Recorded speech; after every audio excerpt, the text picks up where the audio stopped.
আমার এলাকায় সে এমপি ছিল, সে যখন এমপি ছিল আমার মায়ের কুলে বসবাস করছে, সেই রকম সে একটা ভালো লোক ছিল। বাংলাদেশ জামায়াত ইসলামীর সাবেক নায়েবে আমির আল্লামা দেলোয়ার হোসেন সাঈদীর মামলার আলোচিত সাক্ষী সুখরঞ্জন বালী দীর্ঘদিন পর আন্তর্জাতিক অপরাধ ট্রাইব্যুনালে এসে তাকে অপহরণ, গুম ও নির্যাতনের অভিযোগ দায়ের করেছেন। বৃহস্পতিবার আন্তর্জাতিক অপরাধ ট্রাইব্যুনাল সূত্র বিষয়টি নিশ্চিত করেছে। যারা মেরেছে সেই সিচুয়েশনগুলো উনি পরিষ্কার দেখেছেন এবং সেখানে সাঈদী সাহেবের কোনো উপস্থিতি ছিল না। দেলোয়ার হোসেন সাঈদীর মামলার আলোচিত সাক্ষী সুখরঞ্জন বালী অভিযোগ দেওয়ার পর বলেন, সাঈদী একজন ভালো মানুষ ছিলেন, তার জানাজায় গিয়েছিলাম আমি। তিনি আরো অভিযোগ করে বলেন, ওই সময়ের রাজনৈতিক প্রতিহিংসার কারণে তাকে অপহরণ, আটক রাখা এবং শারীরিকভাবে নির্যাতন করেছিল শেখ হাসিনার সরকার। এ ঘটনায় আইনি প্রতিকার পাওয়ার অধিকার রয়েছে তার। RICL TMX, যুগের পর যুগ স্থাপনা থাকে মজবুত। তিনি প্রসিকিউশন অফিসে এ সংক্রান্ত পূর্ণ বিবরণী সহ লিখিত অভিযোগপত্র জমা দিয়েছেন।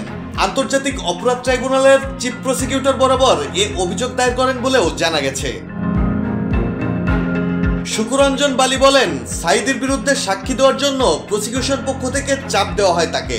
2012 সালের 5 নভেম্বর সাক্ষ্য দিতে আসলে সাদা পোশাকধারী পুলিশ মাইক্রোবাসে করে তাকে তুলে নিয়ে যায়। গুম করে রাখা হয় 2 মাস 17 দিন। পরে সীমান্ত পার করে ভারতে পাঠিয়ে দেওয়া হয় তাকে। তখন ভারতে 5 বছর জেলে ছিলেন তিনি।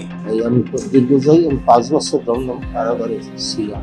এ অভিযোগে শেখ হাসিনা, সাবেক প্রধান বিচারপতি সুরেন্দ্রনাথ সিনহা, ট্রাইব্যুনালের সাবেক বিচারপতি নিজামুল হক নাসিম, সাবেক আইনমন্ত্রী শফিক আহমেদ, সাবেক প্রসিকিউটর রানা দাশগুপ্ত, সাবেক প্রসিকিউটর হায়দার আলী সহ 32 জনের নাম উল্লেখ করা হয়েছে বলে জানিয়েছেন সুখরঞ্জন বালীর আইনজীবী।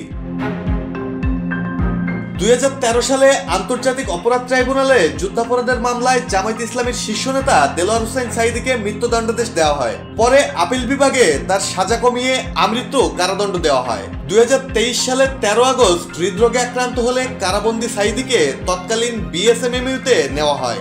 সেখানে চিকিৎসাধীন অবস্থায় পরদিন 14 আগস্ট 83 বছর বয়সে মারা যান তিনি। তবে চাঞ্চল্যকর মামলার নানা নাটকীয়তা এবং আলোচিত সাক্ষী সুখরঞ্জন বালীর নিখোঁজ হওয়ার ঘটনাটি সে সময় আন্তর্জাতিক পর্যায়েও ব্যাপক আলোচনা সমালোচনার জন্ম দেয়। ডেস্ক রিপোর্ট, জয় জয় দিন।